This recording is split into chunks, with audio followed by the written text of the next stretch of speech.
right, everyone, welcome back to another crossover episode. Today I'm joined by Jon Hanna, who is not a fellow hockey YouTuber. However, he's in the sports media industry, in the hockey sports media industry as well. And he goes to Robert Morris with me. So I thought I'd be amiss if I didn't have him on to talk about the Buffalo Sabres, his least favorite team, and also his favorite team. Jon, is Jack Eichel getting traded? Any day now. I don't think they should, but that's not why you brought me on, is it, today? Yeah. That's for a different day. Since Jon is, not a fellow hockey YouTuber, at least yet, I wanted to promote Colonial Sports Network, which we're both a part of, which is the student-run news coverage, sports coverage for Robert Morris Century Media. And, you guys should probably know what's happening with Robert Morris hockey right now. So we're having extensive coverage with that. Be sure to check that out, things like that. And also another thing to mention before we get started, I'm going to start cutting down this series in terms of, we used to do 10 names. I think we're only going to stick to 5 now because some of these episodes are getting a little longer and, kind of repetitive. But still, I want to get every team done. And I want to try and get Steve Dangle to do the Leafs one with me. So that'd be cool. That'd be cool. In terms of the Penguins and Sabres dynamic, I think we've met in the playoffs before, but that was before I started watching hockey. Yeah. And the Sabres haven't made the playoffs since I've really started watching hockey, so I've never really, seen you guys. Yep, since 2010 was the last time, and we lost in Game 7 to the Flyers. First and foremost, let's get this guy out of the way. There's usually one obvious one for most teams, and I think the one that's obvious here is Tom Barrasso. Yeah, Tom Barrasso, yeah. You're a Penguins fan. Would you say he's the second best goalie in Pittsburgh after Fleury? Well, he was the best goalie in Penguins history for a good portion of when I was growing up watching hockey. I'm like, oh, you're never going to beat Barrasso. And then once Fleury, even though again there was controversy with him winning those back-to-back cups, he was still on those teams. Even if Murray did take his spot in 2016, and even if he did split the playoff games with him in 2017. I think Fleury is the safe bet for the best goalie of all time in Penguins history. But if you're going to have a second, it's going to be Barrasso, who won back-to-back cups with the Penguins as well in 91, 92. Yeah, and he wasn't bad in Buffalo. 6 years, he won the 83-84 Calder and the Vezina that year. Would you like to know his stats for his Vezina winning season? Yeah, well, this was in the 80s, so I'm assuming it's not very good. An .893 save percentage and a .285 goals against. Well, you're going for a guy that made his career in Pittsburgh. I'm going for one in Buffalo and just recently passed away. Rene Robert. He only had one season in Pittsburgh, but he really made his name in Buffalo as part of the French Connection line in the 70s with Gilbert Perrault and Richard Martin. He has his number retired in Buffalo, actually. Point-a-game player in Buffalo, so it's just a shame that he had that heart attack, less than a week ago now. So That's just a legend of the hockey community that we won't get back. But he was a crucial part of the reason the Sabres were decent in their first couple of years. They made it to the Cup final in 75, lost to the Flyers. I'm going to go recent here again, and a back-to-back Stanley Cup champion, Conor Sheary, who I want to mention, even though we kind of hold a grudge against him in terms of he didn't really work out. But again, he was back-to-back Stanley Cup champion, so he did work out. But there were better options for Sidney Crosby in terms of line mates. And Sheary, which is now – it's Sheary now. It was Sheary. It was Sheary. Then it's sort of like Andre Sekera became Sekera. 4 seasons in Pittsburgh, and now he's with the Washington Capitals, who I believe he just re-signed. I think I did see that. I don't really know my thoughts on Sheary. He had the potential to be a great scoring winger, but he wasn't very consistent, and he didn't shoot the puck enough is really what I have to say about him. While he wasn't Jake Gensel, he certainly helped the team win cups. Another guy that played more seasons in Buffalo than Pittsburgh, but he did win a cup in Pittsburgh, Miroslav Satan. Spent 8 years in Buffalo, then went to the Islanders for 4, then won the cup in 08-09 in Pittsburgh. That Satan was a bit before my time. I just think it's a shame he never played for the Devils because Yeah, same. his last name's pretty much Satan.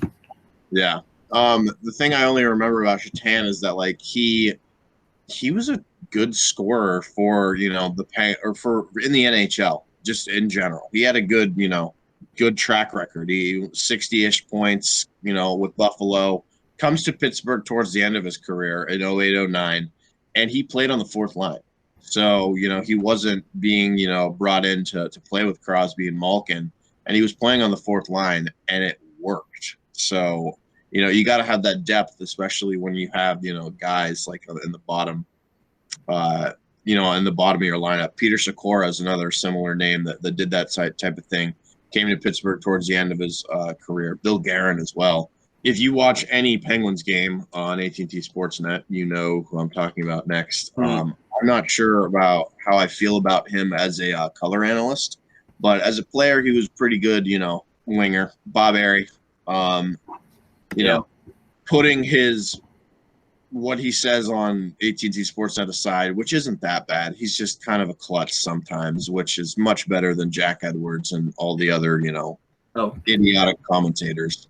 I'm just glad Pierre McGuire's not on ESPN. On ESPN, yeah, exactly. Bob Errey is nowhere near some of those names. And in terms of what he did on the ice, he was a good, solid, bottom six winger for the most part. He jumped up and down the lineups. Best career in Pittsburgh, and just overall, he had 58 points. So, nothing really outstanding, but he was a bottom six winger. Locker room guy type thing. I believe he was an alternate captain for the Penguins, and then of course, he has the 2 cups to his name in 91 and 92. And from my last one, I'm gonna go with 2, but they're 2 names that were brought up in last week's episode.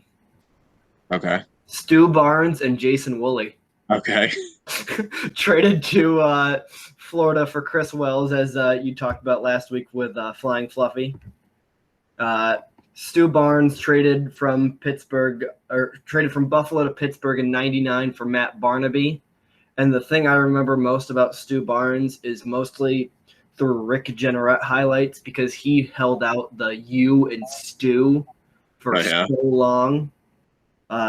He somehow scored 67 goals with both the Sabres and the Penguins. So just a little interesting fact. And then Jason Wooley, he was traded for a defenseman, 5th round pick. Would you like to guess who? To the Penguins. What year? Because I can't guess a 5th round pick for the so he was traded from the Penguins to Buffalo for the 1998 5th round pick. He played for the Pens, Kings, and Blackhawks. Rob Scuderi? Yeah. Wow. Good old Rob Scuderi, who we talked about in another recent episode. Christian Ehrhoff, who I wanted to talk about because he spent exactly 1 year in Pittsburgh. I infamously remember that year as Jim Rutherford's first year in Pittsburgh, and he wanted to get a feel for the team. So what he did was he signed a bunch of UFAs for 1 year, and it was Steve Downey, Thomas Greiss, Blake Como, and Christian Ehrhoff, all on 1 year deals, and every single one of them just walked the next year. One tidbit with Ehrhoff and the Sabres, they are still paying his contract because they bought him out in 2014. They're paying him $12 million over 14 years. Oh. It's not it's according to Cap Friendly, it's not towards the cap, but they're still paying him until 2028. So and then I guess I don't have 5 picks next, so I want to mention Evan Rodrigues, who, on the team now, but he's a pending UFA. I think he'll re-sign because he had a good season. I like him. I like Evan Rodrigues. I thought he was overpriced. You guys paid him $2 million. Like, come on. He's not that good. No. Jack Eichel's former Boston College teammate. He's not the most skilled player. He's also not very smart with his hockey IQ. I specifically remember, he had something in one game where, they were trying to pressure in the offensive zone, and then there was a delayed penalty. So, they got the extra attacker on and everything, and he just shot it on net for an easy save. And everyone was like, what are you doing? You wait for the extra attacker to come out, try and get a good chance here. We're down 1 goal, but his hockey sense needs a little bit of work. I think he can be a good complementary bottom 6 forward for the Penguins. And I I hope he resigns. And then one other honorable mention, Dan Bilesma, who never played for either team, but coached both teams. Third round pick was sent to Buffalo or from Buffalo for him. Yeah, God. Oh, I want to know who that is now. The May 28th, 2015, the Buffalo Sabres acquire rights to Dan Bilesma as a head coach. The Penguins acquire a 2016 third-round pick, William Lockwood. Yeah, but he was traded to Vancouver. So yeah, here's from Wikipedia. The Canucks third-round pick was reacquired as a trade that sent Bonino, Clendening, Anaheim second to Pittsburgh for Sutter, and this pick. So Dan Bilesma is technically part of the Jordan Staal trade tree. That's amazing. All right. Anyways, thanks for joining me, John. Colonial Sports Network, if you're interested in what we do. Sorry, the Sabres are the Sabres. And I'm used to it by now. Yeah.